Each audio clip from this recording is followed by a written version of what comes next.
the whip. Hey Everybody Val, else thank you cringes at for mine.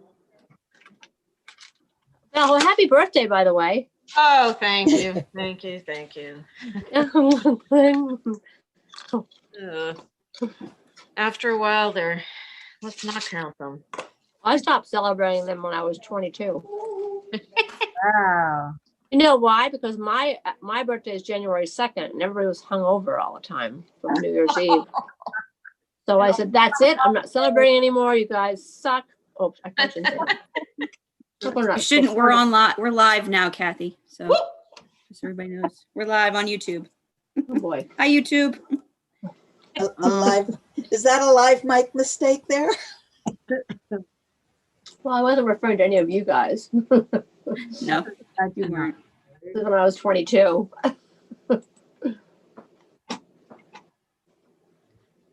Well, no chair. I think the norm is to wait 15 minutes for a quorum. Okay. Gotta take my I'll kids start there. texting people. Might have to cut out a little early if it goes over, but. So crazy.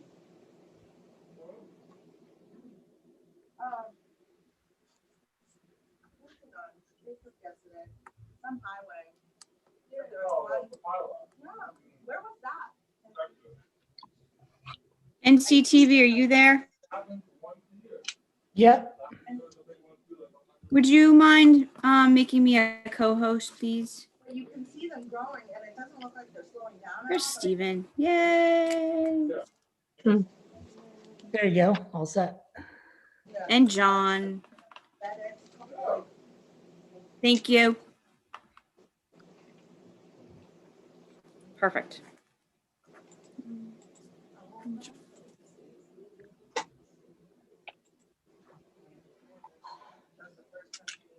What you think, Kathy? We want to ask Stephen to do the honors? What? Do we want to ask Stephen to do the honors? To start the meeting? He's an alternate. Is he allowed to? It's an alternate. It's only Val? the Val. protocol stuff. Yeah, it is. Oh, anybody can say that. Okay, That's do you have fine. it, Val? I don't have Sorry, it. I'm usually used to Ray or Diane. Can I just say blah, blah, blah, blah, blah, blah, blah, blah, blah? Steven has it because he does Capcom. I'm texting all of our cohorts here. Okay, Yep. so am I starting us or am I not starting us? You are. Please Because I got start a- us, Stephen, and thank you very much. Thank you. Lots to do. So let's see. Let me just get some orientation first. Today is, sorry, I've got two computers going here.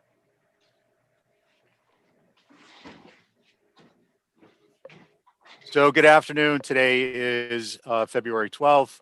Call this meeting of the Historic District Commission to order. Pursuant to Governor Charlie Baker's executive order of sometime in March of 2020, this meeting is being broadcast audio and video via Zoom and YouTube, the town's YouTube channel. Prior to starting, I'd like to confirm access of members as I see them on my screen. Please respond in the affirmative. Val Oliver. Here. Aye. Thank you, Val. Carrie. Aye. John McLaughlin. John, are you there? John, unmute. See John. We'll come back to John. I'm going through my list here. I think that's our full member list at the moment. Staff, if you could confirm access, Kathy Flynn Present. and Holly Backus. Present. Thanks, Holly. John, can you hear me? Can you confirm access? Could someone, is it possible to remotely unmute him? I'm trying to unmute him. He needs to click the button after I ask him to. Okay, we have a quorum. John, can you hear me? Yes, can you hear me? We can now. Thank you very much. We're just starting the meeting. You can't Um, hear me? We can hear you. Thank you. Okay, thank you. So with that out of the way, I'd like to also announce that any materials provided or reviewed at the meeting are also available on the town website. And if everyone could keep their microphones muted until called upon by whoever be serving as chair, that would be appreciated. It'll make it a lot easier for Terry to keep minutes, identify people, and prevent crosstalk. In addition to that, any votes taken, if any, I don't think so, will be via roll call. And then I wanted to, Holly, if I could ask you just to confirm access of the presenters, just so if there's any audio issues, we can resolve those in advance. And that'll be right after we call the meeting to order. And so I'll call the meeting to order and I'll ask for a motion to approve the agenda. Val? Motion to approve the agenda. Great. Val, on your motion? Aye. Carrie? Aye. And John? Aye. Okay, great. And I'm an aye, and apologize for just ad-libbing this a little bit from memory. Holly, if you'd be so kind to go ahead and do the, Abby's here? Okay, Abby is here, Mr. Chair. Thank you. Abby, can you confirm that you can see us and be heard? Do you have access? Confirming now, coming in from outer space. Excellent. Thank you. You're crystal clear. The reception's good. Blue skies. Okay, great. Thanks a bunch. Holly, you're up. Thank you, Mr. Chair. Thank you, everybody, for being here this afternoon. Resilient Nantucket, Design for Adaptation. We have our consultants here, both of them, Lisa Craig from the Craig Group and Phil Thomason from Thomas Associates. Today to present the draft design guidelines, something that we have been working on. As you all are aware, this is pursuant to a MVP action grant that we received from the Commonwealth of Massachusetts, so we can't do this without them, so thank you to them. And I will, I think, kick it off to Lisa first. Thanks, Holly. I'm going to stick with you as Val may have said, she has to jump off. I'm going to jump off, but not until much later in the meeting. But I wanted to begin by, before Bill does his presentation, just giving you an update on the forum, which is really the last activity tied to the MVP grant, and it's a significant one. Give you some basic information, and you will see something shortly on the town's website to give you more details on how registration is going to be handled and the like. So just a couple of high notes to this event. It is April 22nd, 23rd, and 24th. We decided to start on Earth Day, appropriately enough. So we will have a presenter on Earth Day at lunchtime from noon to about 1:30, who is a climate scientist with the Union of Concerned Scientists. And her name is Brenda Erkswell. And she has presented at numerous workshops that I have been to and can speak to topics not just of the science in an engaging, informative way, but also about the communities that are impacted. So Brenda will be kicking it off at that noontime Zoom event.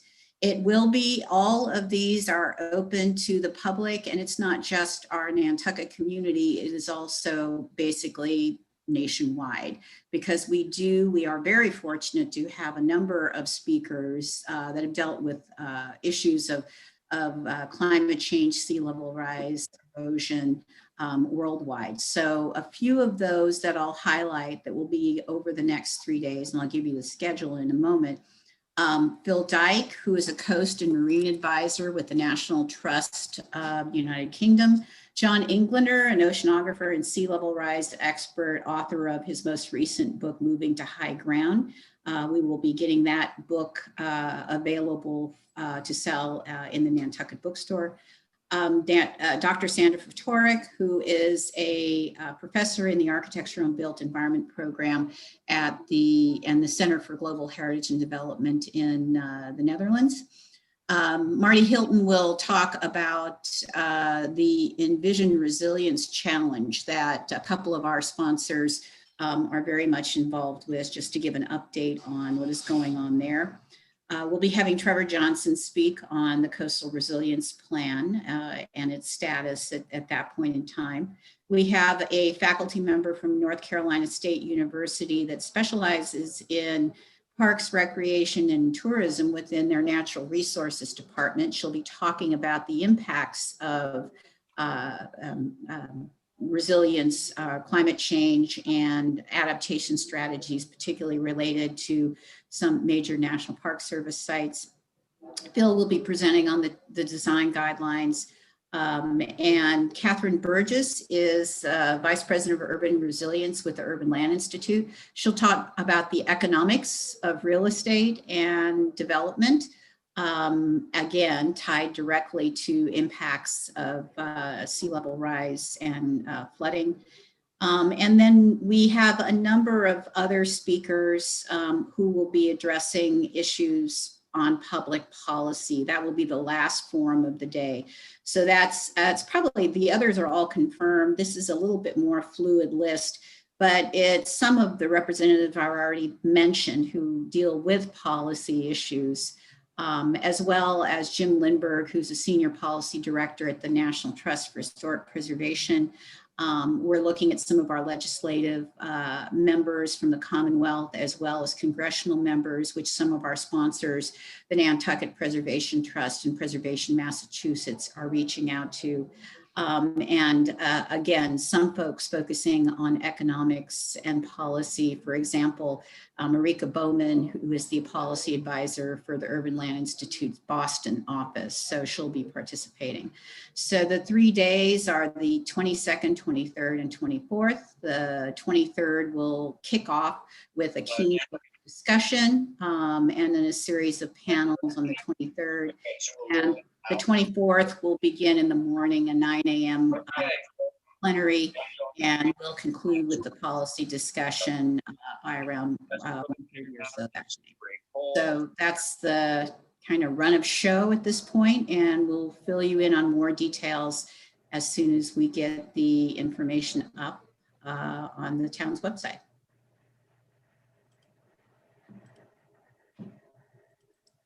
Thank you, Lisa. Sure. Let's see here. Holly, do you have a sequence in terms of individuals who are going to be presenting, or I'll just keep the floor with you on this at this point until we get into some discussion. I think it'll just make things a little more seamless. Thank you, Mr. Chair. Nope, I'll pass it off to Phil and I will put up the draft for everybody. Great. Well, good afternoon, and thank you all so much for participating today. And also want to thank you, all of you who were involved with the workshops that we went through back in November. That was very helpful. I thought we had some really good discussion, and it gave me some really good guidance, I think, in terms of how to put this manual together. It was a really good visit. I managed to get a lot of information and a lot of photographs, and incorporate a lot of direct information on the buildings and the designs that you have within Nantucket. So the way I've arranged this, and what I'd like to do is first just sort of walk through the guidelines here for about maybe 10 or 15 minutes, and then open it up for questions, comments, where you think we might need more information, just any sort of thoughts you might have on the draft and how we take this and get to the final version. So with that, the first few pages are really sort of just going through the purpose of the manual. And I still am working on the acknowledgements. It's still a blank page, but just letting you know that we're incorporating all the members of the various commissions and staff and that sort of thing in the acknowledgements. But We get to the purpose, and we just discuss, Nantucket and sea level rise, what is happening, the threats that you have to the island and specifically to your historic districts. So we go through those sort of discussions and, the information that we've gathered about the sea level rise issues. We reference the hazard mitigation plan of 2019, and we talk about all the different kind of storms that have happened that have caused some flooding, the recurring flooding that happens every now and then just with the high water events and tidal events. And then we get to the section starting on page 5, which is Nantucket's historic resources, and talk about what is at risk, and go through some discussions of the various flooding that happens in Brant Point and downtown, and discuss the base flood elevation and design flood elevation, and how that affects properties in terms of your flood insurance, in terms of the different mapping that happens through FEMA and looking at the flood zones. This illustration, for example, talks about the base flood elevation and the design flood elevation. And then we get into the mapping. We show the historic district on page 8, and we walk through the different areas of first the Nantucket Historic District and the flood zones. And you can see here as we look at the next one here. Okay, so Brant Point, the wharfs, of course, the water really with your flood zones going up to the buildings that are on the east side of Water Street and onto Union. On the next map, you can see where the flood zone again, across Washington Street and through the streets like Francis and Meter and Fayette, and up to the backs of the east side on Union Street. So you can see that there are any number of properties at risk, not to mention the properties that are in the what I call just the lower commercial area on Broad, Main Streets, and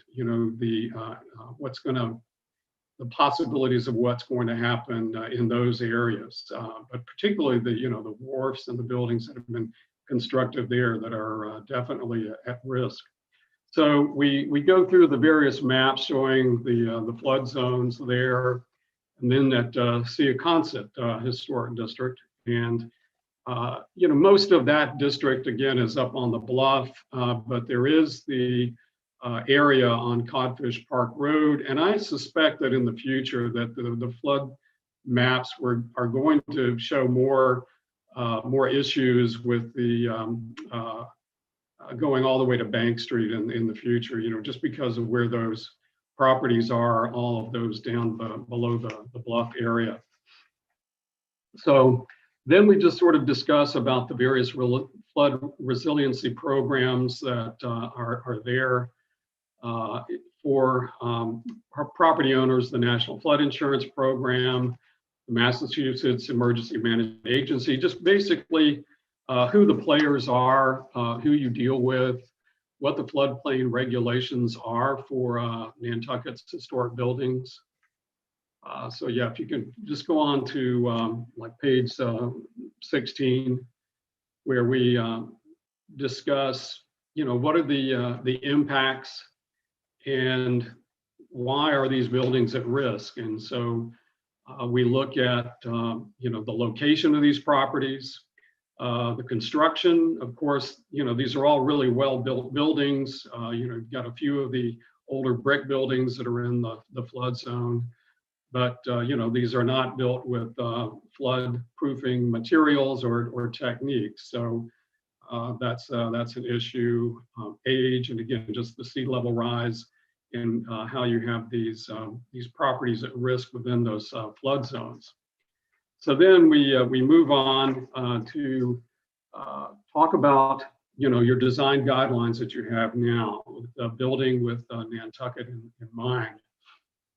And what I'm looking at is how those existing guidelines that you've got now, what we can refer to and reference as we put together these guidelines, because we're not, redoing the whole issues of windows and doors and exterior siding materials and that sort of thing. You all have been doing this for decades and decades, and you have really great guidelines to work with.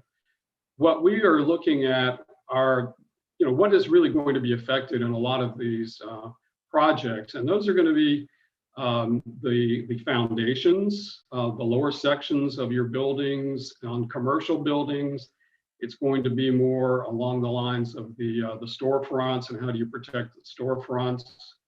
And site features, natural features.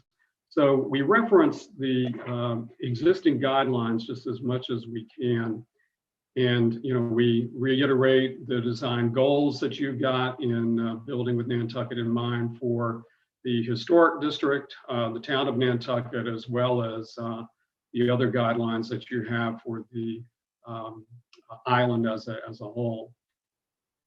We then go through the discussion of, the various entities that do the design review, such as the Historic District Commission, the Historic Structures Advisory Board, and, the consultation that you'll also get from the Nantucket Historical Commission. So the Nantucket Preservation Trust, we also mention, as well as the Land Bank, because the Land Bank has been purchasing properties and then turning it back into to wetlands or areas that, again, can be more absorbent of the water and the flooding issues. So we sort of talk again about the various players involved in terms of the design review, and then we get into Chapter 3, which is the resilience guidelines, the overall approach, and talk about hardening and elevation and some background that will provide property owners with, how did we get to this point? And, we're looking back at, especially Katrina in 2005 and then Sandy somewhat later, and all the other kind of impacts that we've had. I mean, this past summer was really pretty bad in terms of the number of hurricanes and how long the hurricane season lasted. And so what we've ended up with, over the last 15, 20 years is knowing that there needs to be a response, and the response for hardening and elevation has been taken on by the National Park Service. So that's what we have based our design guidelines on. And the National Park Service guidelines came out just in 2019, so barely over really a year and a few months ago. But they have various adaptation treatments and strategies. And so we've tried to mirror in our guidelines the approach that you currently have with your existing guidelines, and then what the National Park Service is recommending in terms of their flood adaptation for rehabilitating historic buildings. And then also, then we drill into the real specifics that we think are particularly relevant for Nantucket. So that's the way we've approached the manual here. So we also look at best practices learned from other communities. There have been a number of studies that have been completed, some under the National Park Service auspices, some by various communities, some by various states. But where you look at elevation standards in Louisiana, for example, or in Mississippi, and the various approaches to adaptation, and that can be wet flood proofing, dry flood proofing, and elevation, and just really looking to see what other communities and states have approached these issues, what appears to be successful at this point, and what has not worked particularly well, and just how do you do this retrofitting of our historic structures in these flood zones and floodplains in a way that really retains as much integrity of these properties as possible. So we have looked at just a lot of different publications and sources out there. And these are just some images you see here that we incorporated from Katrina and Sandy. And then we have, we reference Newport, Rhode Island, Boston, Massachusetts, but we just sort of looked at those that are maybe close by in their approaches with elevation and their design guidelines. So when we get to chapter 4, we look at Nantucket's character in the flood zones. And by this, I sort of break this down in terms of, right along the waterfront and the wharfs that you have on Straight Wharf, Broad Street, Commercial Street. Some of these are historic buildings. Some of these are more infill buildings constructed, from the 1960s and 70s on. And so, but one of the main things is most of these are at grade. They're not elevated now. These are at high risk in terms of flooding. So we really take a look at those kind of buildings. Another zone that we look at is the lower commercial area. And those are, along Main Street and Broad Street and Straight Wharf, and their particular character.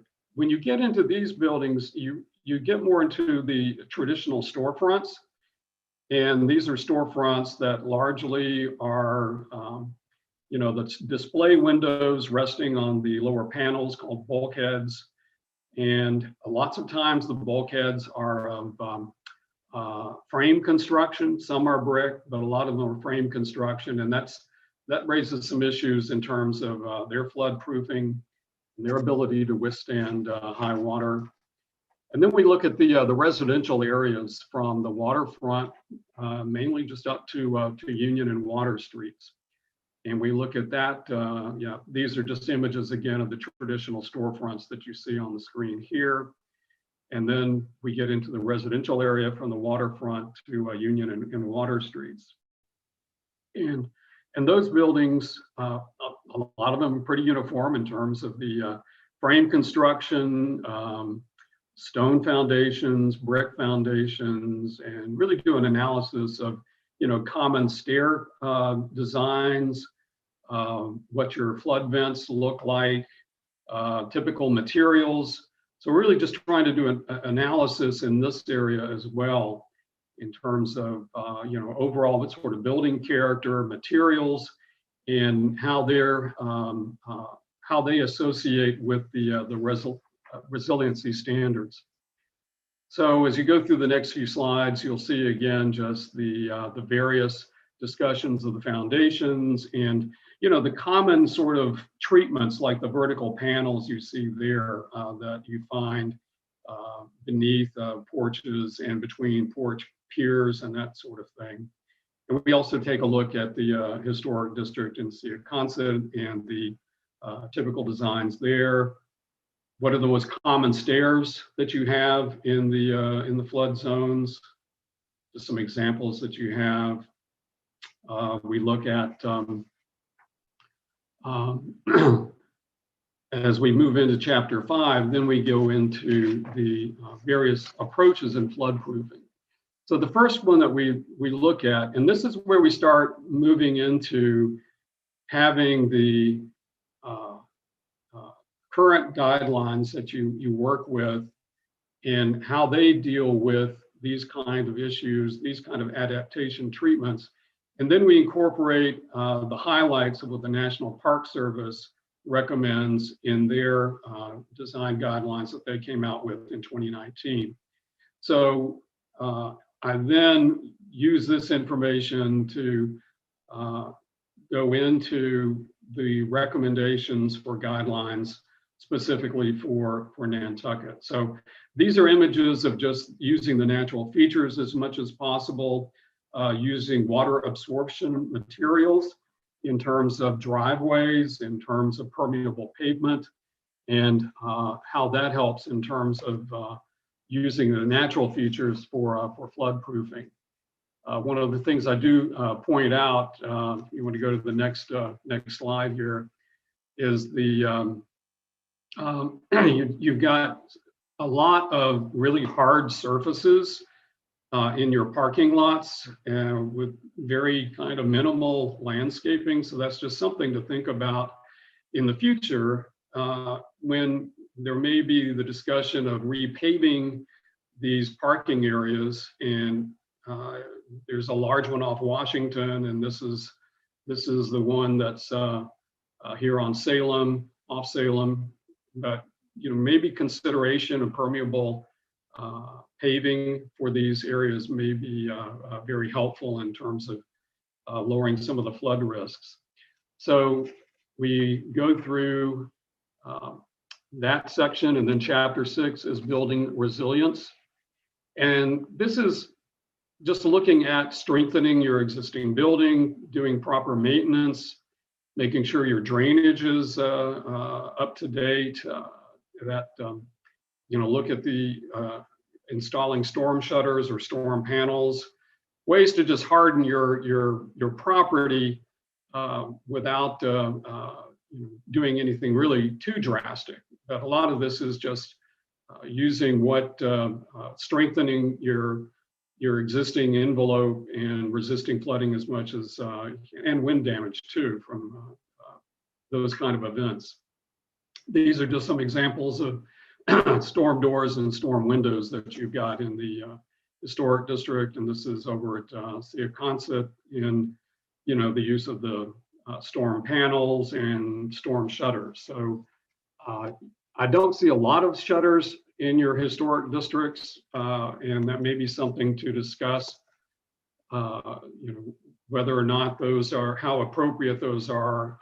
There's a lot of storm windows, and most of the storm windows I look at are very appropriate. They're either full view or, they've got the meeting rail that's consistent with the meeting rail of the sash window behind it.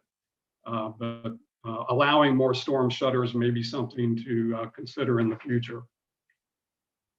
So when we move on to chapter 7, that gets into the wet flood proofing strategies. And the wet flood proofing strategies, that's the approach of how do you let water flow through the building with minimal negative impacts. And so we've got the National Park Service flood adaptation recommendations that they have in their document. And we use a series of drawings to illustrate how wet flood proofing works, typical kinds of flood panels, flood vents that you are responsible for putting in if you do wet flood proofing for your property. We have several examples that we show that are in Nantucket, in the historic districts. And most of these again are fine and appropriate. And this is where you see cutting into a brick foundation and installing a FEMA approved flood vent. And then on the next page, those are some examples of some in Nantucket and some of the buildings that we looked at there. Fayette Street, for example, that's a good example there, and then the 2 Harbor View Way. So we take a look at that, and then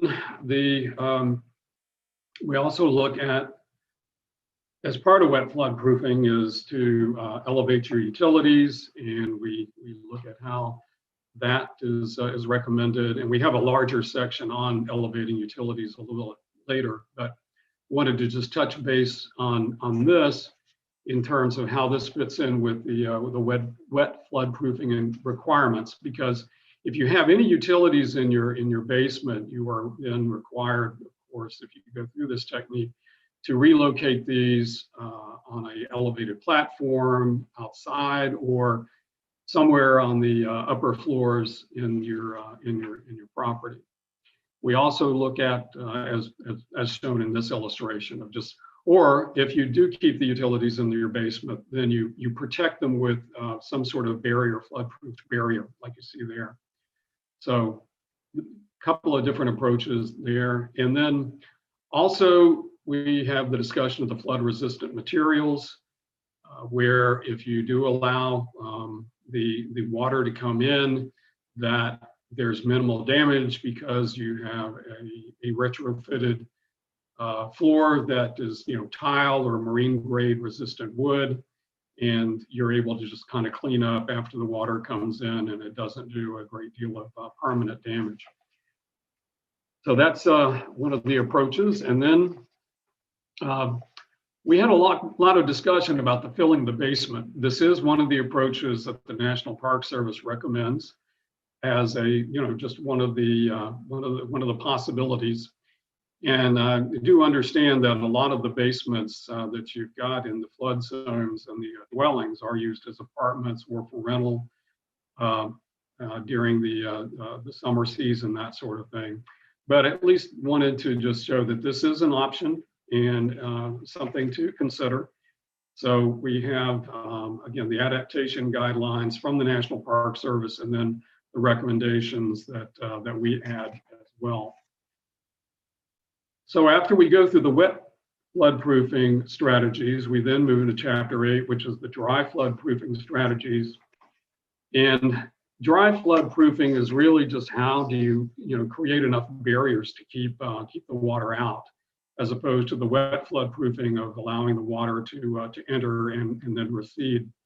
So we look at the various barriers systems that you can have out there. You can have temporary barriers with the sandbags and the flood panels that you can put around storefronts, downtowns. Barriers that can be moved, like the ones you see here with the plastic units. They're over by this your Candle Street substation. And again, the whole purpose is, all right, what can you use in terms of a temporary or more permanent kind of barriers to keep the water out? So we look at those kind of approaches, and we also use the C Street pump station as an example of a very good dry flood proofing in the approach that they did with adding a new brick skirt wall around the base of the building, and that's up to maybe about 3 to 4 feet above grade, and then designed with the openings to have these sliding gates to keep the water out. And we just thought this was a good example to show about dry flood proofing in the historic district. But some of these are pretty simple, where you've got just these barriers that you can put on storefronts, like the one at the top slide that you see here, and then on a residence below, just to keep the water out from coming in your doorway. And these are just some other examples of some dry flood proofing with these flood shields that you can use. And these you can put up just on a temporary basis when you know there's going to be some high water, and then you can take these apart and just store them until there's another high water event. But we see a lot of use of these now in a lot of our communities. Another approach is in terms of dry flood proofing, in this example in a commercial district here, is taking, removing the frame bulkheads and then going back in with brick or concrete and just making these, hardening these storefronts. And you can then put a flood shield in front of the doors and keep the water out that way. But unfortunately, a lot of our bulkheads are of wood, and they can only absorb so many times, these high water events. The photo you see here on the top is another approach, and that's where, after recurring floods in this community, they put in a hardened storefront like you see there, but they also elevated the first floor of this commercial building. And by that, I mean they raised the floor level. A lot of these buildings, have 12 feet, 14-foot high ceilings. And so you're able to go up at least 3 or 4 feet and put in a retrofit in a new floor level and allow in high water, the water will only come into this area and it will not get to the regular business area that you now have elevated. So that's another approach. And the drawing that you have next is where we're trying to illustrate this as clearly as possible. So we played around with this a couple of times and I sent you all a new version, but you can see where you come in the front door and you can either go up the stairs, or if you need an ADA compliant ramp area, then you've got that as well. So hopefully that's we made that as clear as we could. We then go into the elevation strategies in Chapter 9. And, these are based on, in large part, some of the projects that you all have already done and already approved. So we use a number of photographs from the elevation projects that you've approved, including those like at 3 Meter Street as an example, and those at 5759 Washington. But just what are best practices? And we sort of look at this approach in terms of what have you done already to this point that as we went through these projects back in November in our workshop, the ones that you felt were successful and the ones that you felt were not successful. Now, the examples of unsuccessful, what I consider unsuccessful elevation, I show from other communities. So, for example, when you go to page 70, there's the example from Charleston, and just showing, no, that one didn't work very well, but the one below is that one does work for that elevation project. And then I show some other examples where these are all what I would call low elevation projects that go from grade up to about 4 feet. And just want to show what other communities have done in terms of best practices. And these have all gone through design review with their historic preservation commissions or historic district commissions. And so these are some of the examples of what are considered to be approvable. And sometime we may find out if these kind of projects would qualify for historic tax credits. That's still sort of a little murky out there right now, whether or not the cost of elevating a property can be, and you do it to the National Park Service adaptation guidelines. Can you get the 20% tax credit or your state tax credit? And we're still sort of seeing how that will evolve. I don't know of any tax credit project yet that has been approved, but I think that's going to be inevitable, in the years to come. This is more of a high elevation design, and we'll see if you ever have to get into this kind of level. This is anywhere from 4 feet up to 9 feet, and you can see what a difference this makes in terms of the before and the after. But this is the approach that they've had to take in this particular district in Louisiana. We also look at in elevation site situations, foundations. We really go through the designs that you have now that have been approved, where you've got lattice panels that are fine and appropriate between piers. You have the vertical panels, like on page 77, that are very common, and I think you all are very comfortable in terms of approving those kind of designs. So just looking at the various approaches to when you do go up with an elevation project, how do you screen the foundation as much as possible?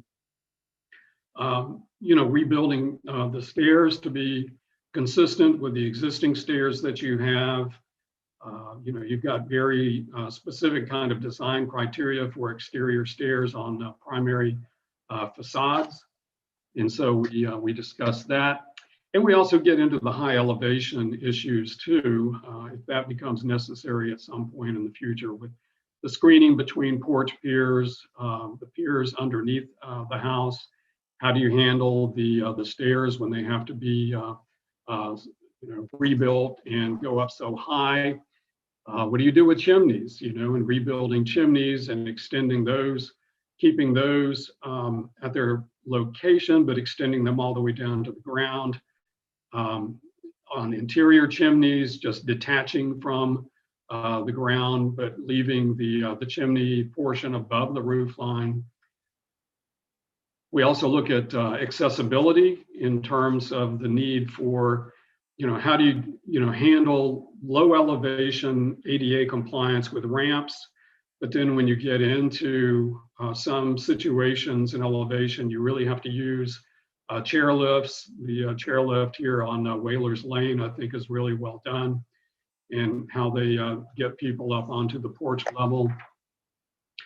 Have some other illustrations in here on chair lifts and elevators, and these are on high elevation projects.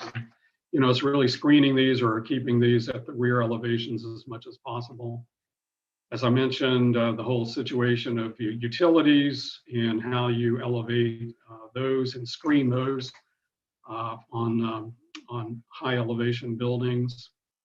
We also look at just what's been done with the parking underneath, which is typically not permitted, but there may be some areas that where that will be necessary. So just want to give you some guidelines on how that's to be handled too. And then you may have some at grade properties here and there in your flood zones. They may not necessarily be in your historic district, but you've still got to sort of work with property owners on how do you keep any sort of integrity of these buildings that are constructed in the 1950s, 1960s. So we've got some design guidelines here for those kind of properties as well. In the rural areas, you might be able to do more, grading and terracing. That's really not considered appropriate for urban areas, any sort of, dense historic districts.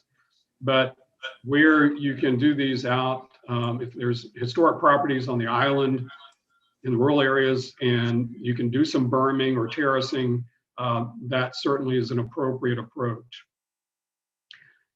And then I had a graphic artist work with me and just come up with what, considering some best practices using some of the buildings in your historic districts. So we just have a series of those of recommendations. If they indeed have to be elevated, how do you do that in a way that retains as much integrity as possible, and also is as consistent as we could be with your existing design guidelines and the NPS adaptation guidelines. So we have a whole series of these. I actually have one more building that I'll be adding here in the final version. So I've got that kind of best practices that we illustrate. And then the final chapters are just if you really don't have a choice at some point, you might have to move a building, what your requirements might be then about moving and relocating historic buildings, and what your design guidelines say now. And of course, you want to keep these as long as possible on their original site, if at all possible. Do the elevation or whatever kind of floodproofing you can do. But if they have to be moved, we've got some guidelines in there about how that can occur. We have some illustrations of both residential buildings and commercial buildings too. And then for new construction, you all have great guidelines in terms of new construction in your historic districts. So we really didn't feel like we needed to redo a lot of that. We just mainly focused on the foundations, elevation, and how that interacts with the existing design guidelines that you have now. So we just showed some of the newer buildings built in the last few years and how they have handled the foundations, the stairs, and we also include a discussion of flood-resistant materials. You may have property owners who come before you with requests for particular flood-proofing materials, flood-resistant materials, and just some of the things to look at in terms of are these going to be really long-term appropriate materials for our historic district. So I've got some criteria that I've added here, and it may be that as you move forward with new construction, that you might look at the first floor level maybe being of something like cementitious siding or some other kind of flood resistant material, while your upper floors are of wood shingles, for example. But just looking at what sort of approaches for new construction in your flood zones may make the most sense, and in keeping with your current guidelines, but seeing about what allowance you might be able to make for these kind of flood resistant materials. We then include in the appendices some terminology, and just to help people understand what we're talking about if they need to see the various kind of acronyms and the language that we use. I include in Appendix B the tax credits, and we will see if that's going to be applicable in the future. We're waiting now on another set of guidelines coming from the National Park Service. These would be illustrated guidelines, and I hope that those guidelines give us a little bit more definitive information about what would be approvable to meet federal and state tax credit requirements. So we'll see when that comes out. Hopefully that'll be out in this next year. We then include technical information that we think would be helpful, these various technical bulletins from FEMA, the fact sheets from FEMA, and then we've also got federal, state, and community resources. And we continue to add to these. My list now is more extensive, and I'm sure as we move towards a final manual that we'll have even more resources for you. So with that, that's kind of like the big picture overview of how we put these design guidelines together, and would just appreciate any input that you want to provide today or in any kind of just review, and get to Holly, and she will send that on to me, and look forward to putting this into the final form by next month when we have another one of these discussions yet. Thank you, Philip. A lot of great information there, and I think it's fair to say we're probably all still digesting it and how to make it work best with the HTC practices and building with Nantucket in mind. But I want to thank you for getting these out to us last week and the work you've accomplished. I'd just like to provide a little structure to our discussion. There is a lot of material here, so I'm going to suggest that, Philip, just to give you guys a little background, I think our commission, just given the nature of the persons involved, we tend to look at drawings, line drawing, sketches, and images, discuss the merits and of those and elevations and architectural details. It's kind of ingrained, and then we come to decisions or provide some direction on merits, and that's been very successful for the commission. It's just the nature of the beast. I think what I'd suggest is we focus on pages 90 to 95 for initial discussion. Those are elevations of strategies. And then from there, we've only got about a half an hour, but that would give us an opportunity to give you some feedback. And if we get to it, we might start talking about how to proceed including the format that would be useful with respect to building with Nantucket in mind, and also maybe get into some discussion of timeline. I think with respect to the examples, I'm going to cut this free in just a minute.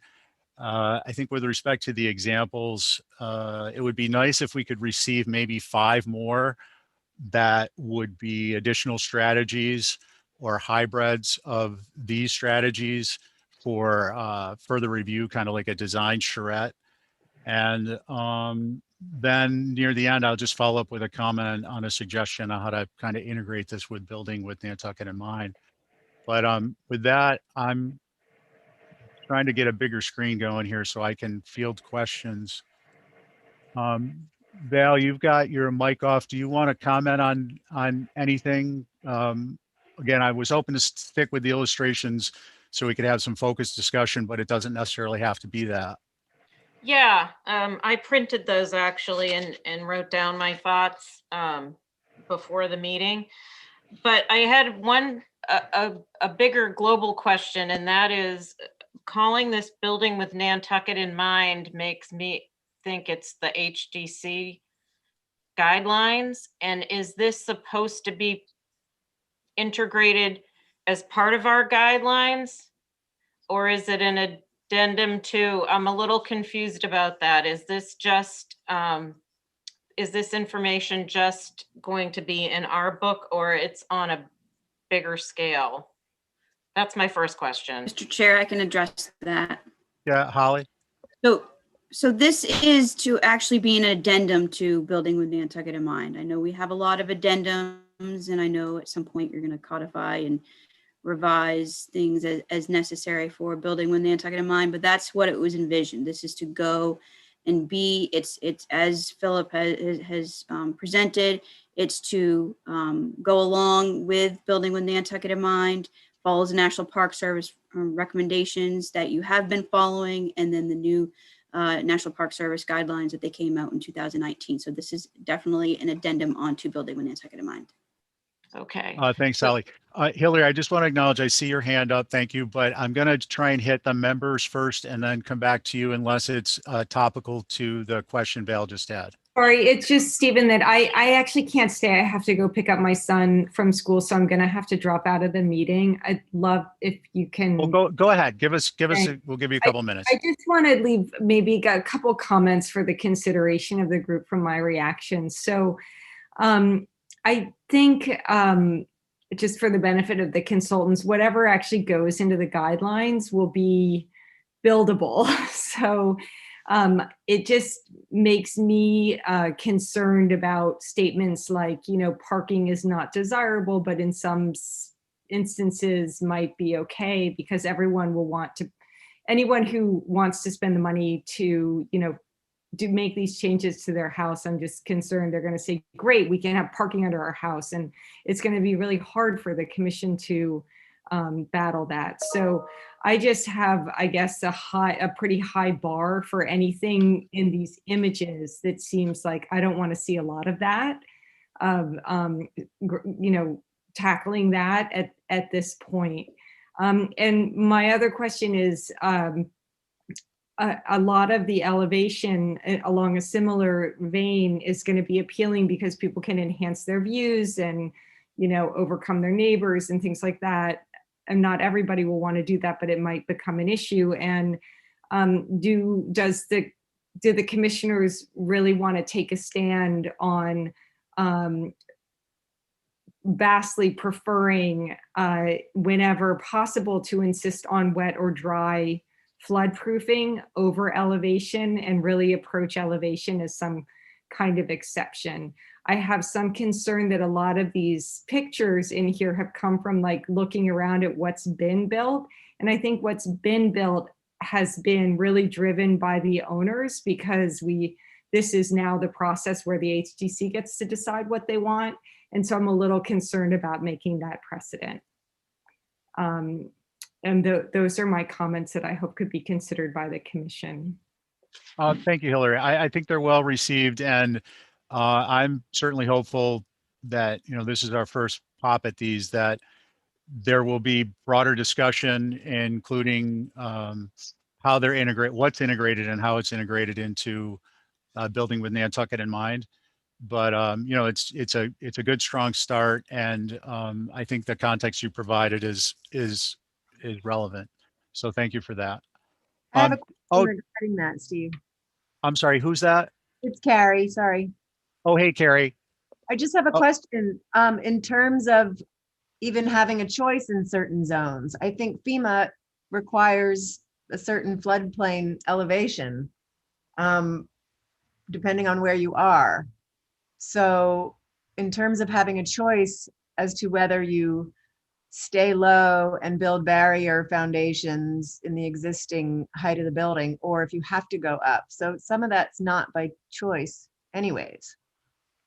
I'm going to just briefly touch on that, and then I'm going to pass the baton. I see Diana's here. I think didn't you're finish. correct. And based on the Massachusetts Building Code, there are certain requirements with respect to the flood zone. I would ask that maybe through our consultants. I also, I got to take a quick segue here. Slam on the brakes. I think the topics are going to come up that we as a commission, I would suggest, would want to visit in more depth. And they may be outside of the scope, or not outside of the scope, but outside the timeline of the grant funding.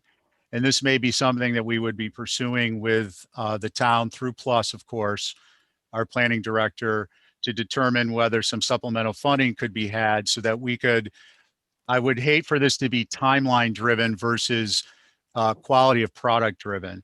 So, and the reason I mentioned that, Carrie, is one of the things that I think would be helpful based on discussions we've had as a commission is what's required under the state building code and what of that has some latitude relative to being an historic district or even just in the core districts.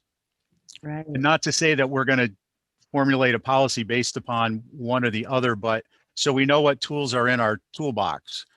So I don't know the right answer, and I think we could get some more information and then to know what type of latitude we had. I don't know if that answers your question. I hope it was helpful.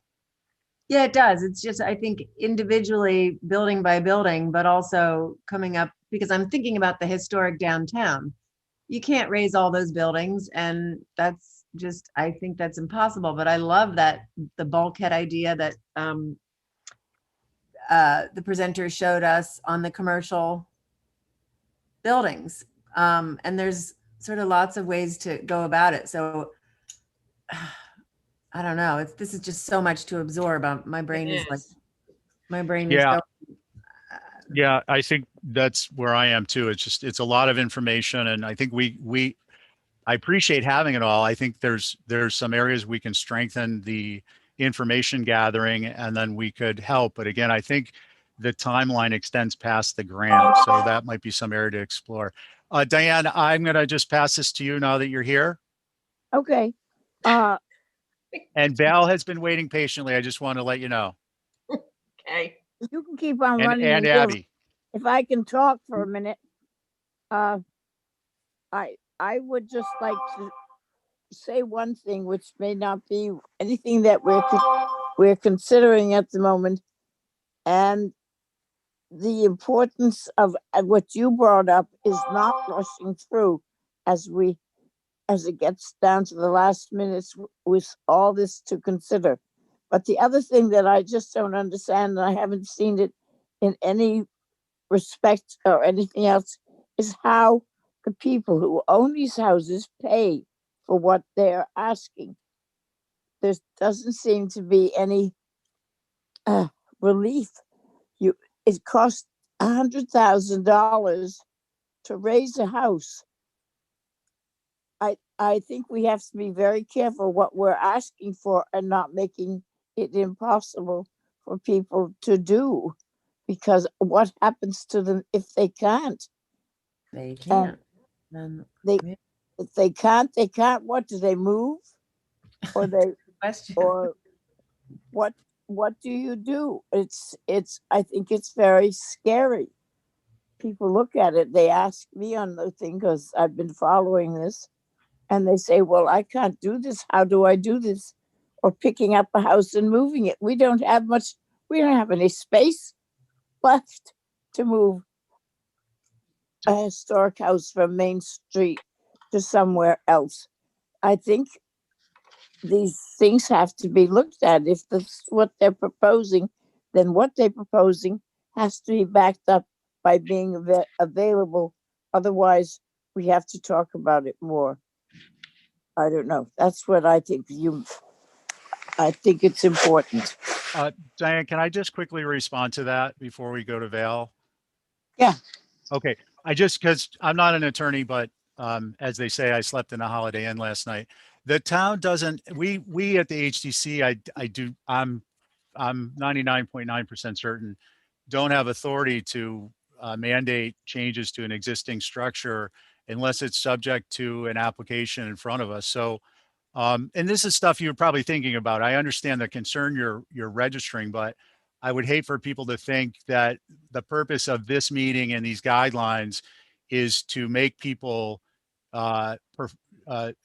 subscribe to a certain performance by a particular date. It's not geared toward that, is my understanding, and I'll let the consultant speak to that if that's incorrect.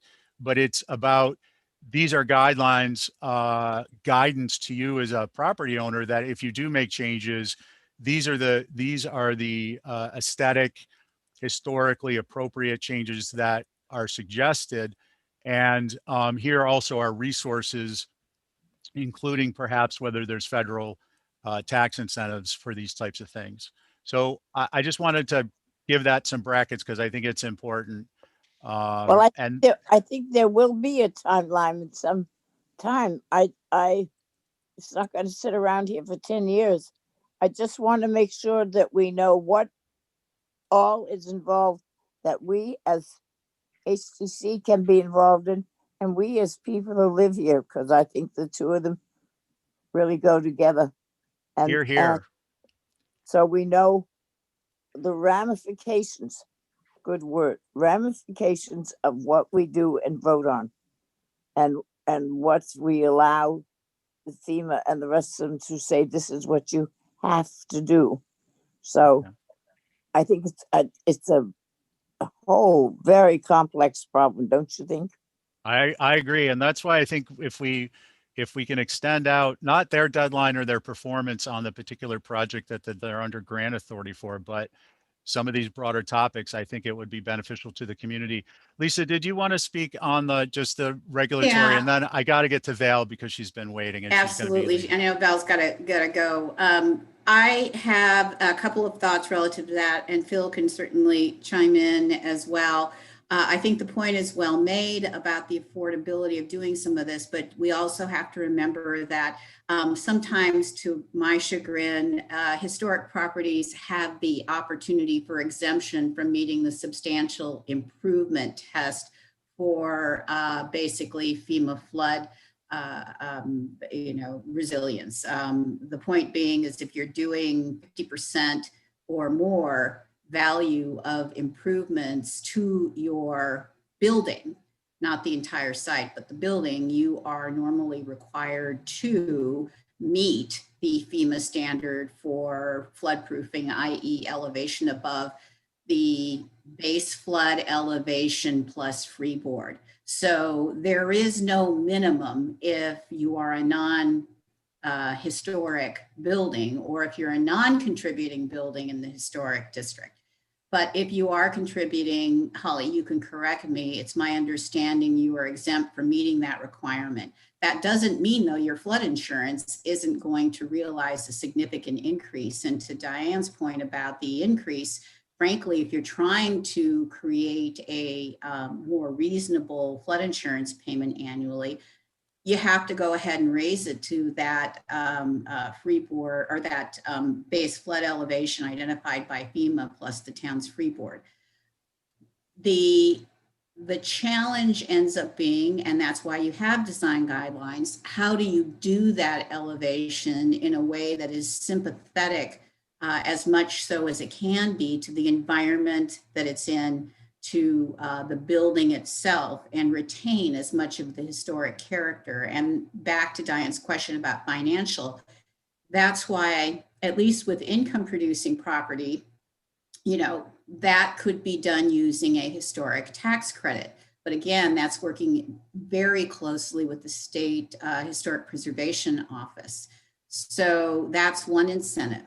But Stephen, your point about continuing this, the next phase is to do what a lot of communities are doing. And I've just finished in St. Augustine. Let's look at policies.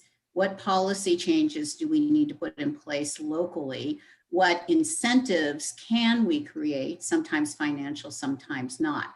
So that is another component that would perhaps address Diane's concern about how do people afford to do this. So, and then there's a whole nother issue of economics. You should not be able to take into account in your design decisions in HDC how much it's going to cost. You can do that as a separate hearing under economic hardship, for example, if indeed it is a true economic hardship to that property owner, but they must do it because of the fact they can't afford the flood insurance increases. So there is another venue for you to do that. And then you just have to develop regulations in which you can operate that way. It's a long answer. Thank you, Lisa. I hope that's helpful. It's good information, not just for us, but people who might be watching on YouTube. Val. I thought we were going to maybe go through the examples. I absolutely, Phil, love the rendering of the houses here with the person you had do that. That is so awesome. Because I think a lot of times we come across the average person who is coming in before us to do something and they really don't have the ability to visualize. So for them to see something, this is awesome. So thank you so much for that. Val, you're talking stylistically.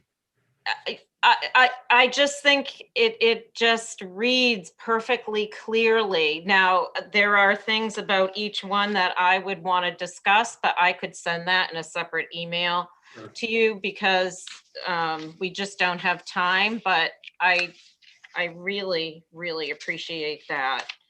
And I had a couple of questions. One was, hold on, I have notes all over the place. You were talking about, the hard surfaces, like with the parking lot and accessibility, and that is a whole conundrum in and of itself. But this is random. Maybe this is another reason we shouldn't have pools in a certain circumference of town, because that's another whole hard surface that may be creating an issue. That was just a thought that I had. And I guess really that's it. I have, made copies of everything and wrote specific notes, but I can just send that directly to you. Like on page 39 in the natural features, one of the driveways, it's a great example of permeable pavers, but it's very unusual for here. And I wouldn't want that to be an example because I think it's just not appropriate in town. But thank you. Val, before we go off you to Abby, and then I see Mary Longacre has her hand up. I want to hit the. So I'm done. No, that's good. I just wanted to ask if I think what I would suggest is that if we submit comments, we should CC Kathy so that she can forward them to the other membership. We won't be in violation, but we'll be. Mr. Chair. It'd be good. Go ahead. CC Holly, please. CC Holly. I'm sorry. Yeah, Okay. the point on this project is Holly. Abby? Yeah, oh, hi. Yeah, I appreciate, I like the back and forth after after Phil's talk. I really appreciate that. What I like addressing the whole island as a whole, and I'm just wondering, number one, how much is the town taking in of this, and how are they going to help the situation, either in town where we have the flooding, like on Easy Street, so forth, Hulbert Ave, but also yesterday I picked up the paper, probably it was an old one, but it was the discussion about the Sconset Bluff, where they've been trying these geotubes of sand. And there's this back and forth between the community, and I don't understand why the whole island isn't being considered, and how they are going to armor Nantucket Harbor, like all of the waterfront. Why the town hasn't as a whole addressed the situation, and why we keep getting this back and forth about Sconset, and it starts to sound more personal than the problem at hand.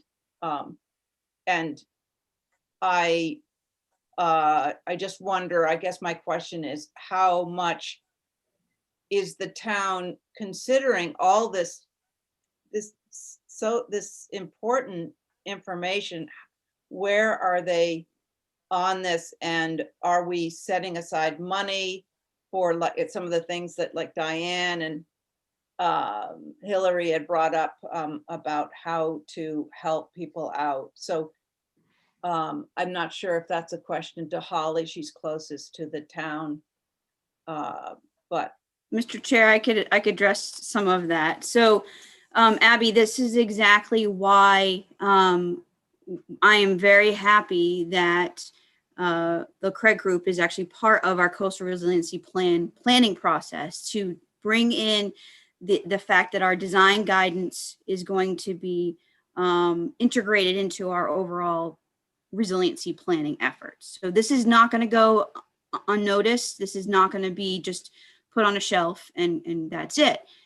This is actually going to be built upon, which is one of the best things that we, as a National Historic Landmark, is going to be able to utilize. You got to think that Nantucket and our little sister islands are included with all of that, and rightfully so. These design guidelines are for that, as well as the coastal resiliency plan. So yes, that is being going through the planning process now, and that's definitely well noted. And if you haven't already, please send any comments that you have that you're concerned with the coastal resiliency plan to Vince Murphy, the coastal resiliency advisory, as well as the chair of the coastal resiliency advisory committee, Mary Longacre, who's here today.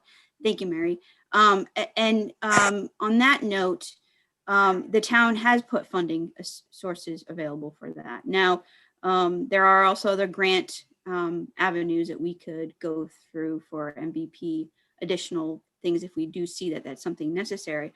I do want to note that I know this is a lot of information that's put before the commission, but we have had community outreach with our consultants. We have gone through some of those charrettes. I would really, really like to see comments that you have on the draft. Please feel free to email me. I've received comments already. Please do so. If you're don't want a specific photograph within the design guidelines, or want to annotate something on it, I know Phil would, and I don't want to put words in your mouth, Phil, but I assume you would be more than happy to receive that as a PDF, crossing something out, what have you, to help with this whole process. We understand the time crunch, but at the same time, this is something we have been working on for quite some time. And the National Park Service guidelines have been very helpful. And quite frankly, they came out in 2019 at the best time possible for this project. And I see Kim shaking her head with me on this. They came out at the right time for Nantucket, and Nantucket is in the good hands, I think, with this whole process and where we are in the scheme of things of other coastal historical communities in the country. so Holly, Can I make a comment? Hold on, you guys, we got to have some structure here. Abby peeked up first. Yeah, I just said Thank you, Holly. Abby? Yeah, thank you, Holly, for that, because it's nice to know that they are listening and that they are getting this information, and that this is going to be part of, the town is going to hear all this. Off of Val, the big trend we see coming before us on the HDC is over hardscaping. Every single project seems, nobody wants a lawnmower. So I don't know how to address this, but now this gives us backbone for, more permeable surfaces. And I just wanted to say that the Thanks, Abby. hardscaping is out of control. Yeah.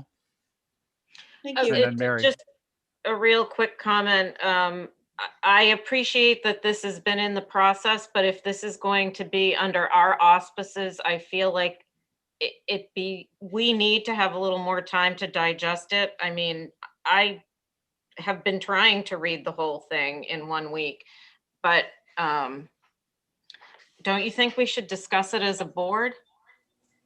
Well, yeah, I think that's what if I wasn't explicit, I was trying to be, that there would be some additional input and look, I think, and correct me, Holly or Lisa or Phil, that look, there's the timeline for the completion of the grant performance and performance by the HDC are mutually exclusive to the extent that if we need to finalize something, if we need to tweak things, if we need to expand things, I think the only thing, and I'm not speaking for the town because we haven't even, it's never been brought up as far as I'm aware, that we would need to continue. This wouldn't prevent the consultants from finishing their work, but it would give the AHCC opportunity, if all we have is 2 weeks, to get a little bit more of a bite of the apple. And I'm not suggesting that, well, I'll leave it at that. I mean, I'm not, this is a broad stroke comment in a general sense, because this is all brand new and fresh. And Holly, did you want to comment? Yes, Mr. Chair. On that note, we have with the MVP grant until the end of June. So with that said, that we do have some time, obviously with Zoom and everybody else's schedules to flesh things out before they're formally adopted by this body. But I do want to stress that time frame that we do have with the grant. And I will say that the state has been very accommodating as far as allowing us to revise our time frame and our scopes, and our consultants have been very understanding with that. So I just wanted to, COVID unfortunately has put a wrinkle in a lot of things in this world. So. Yeah, please understand that we certainly wanted to get here by late spring or early summer, and we just couldn't get here. I mean, with the quarantine protocol that was underway at that time. So, and I also, the draft at this point, can be looked at for as long as you want, and comments back. Again, we do have this June deadline, but. Certainly take your time on this. I wasn't looking for just, all your comments here today by any means, of course, but just wanted to give you the opportunity to, review it, just kind of initially see the kind of content that's in there. And then we can move in the weeks to come to discuss any particular points and add additional photographs or delete things. So, please know this is just a work in progress, and I want you all to have as much input and buy-in to the final guidelines as possible. Thank you, Philip. I think you hit the high pressure relief valve for us on that. Mary Longacre, please. All right, thank you. And as Holly mentioned, I am the chair of the Coastal Resilience Advisory Committee. I wanted to follow up on Abby's and Diane's comments. First, to let you know that the Coastal Resilience Plan is currently in development. It does cover the entire island. And it is also written that it will be coordinated with the Resilient Nantucket guidelines that come out. So we're definitely aware of what Holly's team is doing on this project and following that. And at the same time, we're also putting that in the context of the whole island, including Tuckernuck and Muskeget. So I wanted to reassure you on that point. I also wanted to invite you and strongly encourage you to participate in the Coastal Resilience Plan process. If you go to the town's website, handy shortcut resilientac.org, and I'm sure Holly can send that out if she hasn't already. You can navigate to the Coastal Resilience Plan project page, and there is a sign up there to be on the email list for information and notices about events. We did have the first public input session on January 28th, so that process is well underway. It will continue through the spring and summer and is scheduled to be delivered to the community in the fall. But we really want as much public participation in that process as we can get from all segments of the community. But I think there was a really good point made that only looking at the historic downtown area from the perspective of flood prevention is not sufficient. We do have to look at what we can do to protect the entire historic downtown so that we aren't required to elevate buildings by 6 feet or whatever the number might be. And bringing that perspective to the group that is developing the Coastal Resilience Plan, I think is very important. And I hope that many of you will participate and pass that along. Again, the plan looks at the entire island, but it's going to be a question after that plan is delivered of, what can we afford to do? As Dan pointed out, where does the money come from? What do we want to do first as opposed to later? Those are all questions that we need the community to answer. And so again, one more time, I'll urge you to participate and thank you very much. I'm happy to answer any questions about the Coastal Resilience Plan process if you have them. Thank you, Mary. That's very helpful information. And I think we all appreciate the invite. I think that what I'd suggest, one more quick pass through, it's almost 2:30 now. Carrie, did you want to, at this point, did you want to make any other comments or? Well, I just think it's sort of fascinating because I think we're all looking for hard and fast answers to things, but these are guidelines, but the suggestions within these guidelines are great. And the creative solutions to the hard, the hard answers or the concrete answers are what we are going to be looking at as far as I can see. So this is fascinating and it's overwhelming, but I think it's a great start and I'm really impressed with the guidelines that you've got together and all the imagery. Thank you. Here, here. Diane, thank you, Carrie. Diane has her hand up. Just Mr. Chairman, John, hold on one second.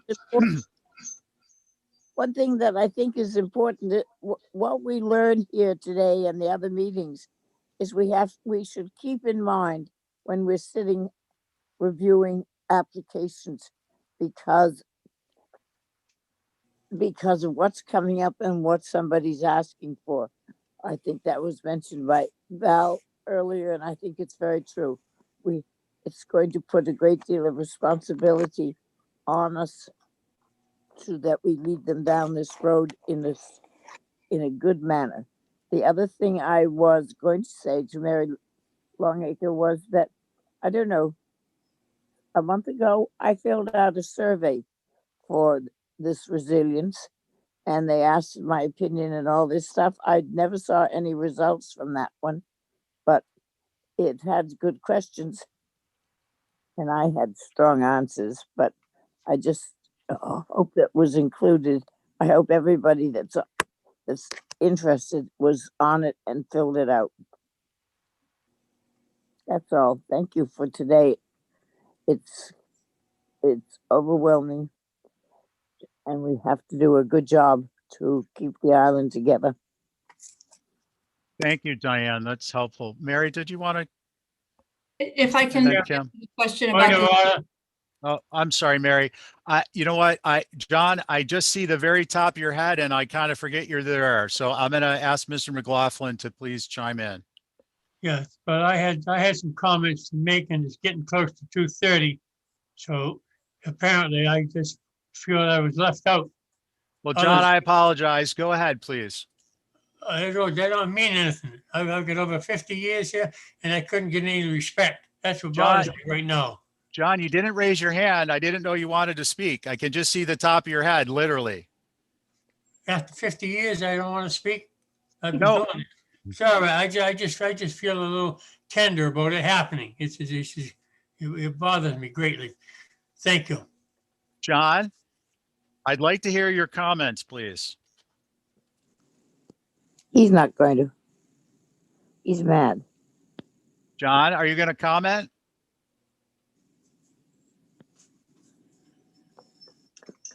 John? I'm here. There's not enough time right now. Okay, well then we're going to pick it up at the next meeting because frankly, I could talk for hours and hours and I haven't had a chance to do that either. So you and me will be in the same boat. Mary, if you wanted to speak briefly, and then I'll go back to Diana and I'm going to close it out for us, including to ask that we schedule a follow-up. Okay? Thank you. Briefly answer the question about the survey.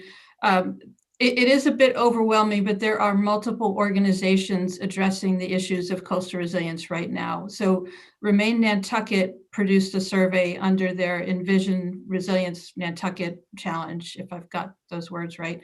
And that survey has closed, I think, but it will be revealed to the public, and we are trying to schedule a presentation at one of our Coastal Resilience Advisory Committee meetings, probably in March, to make the results of that survey known, in addition to however Remain chooses to make them known.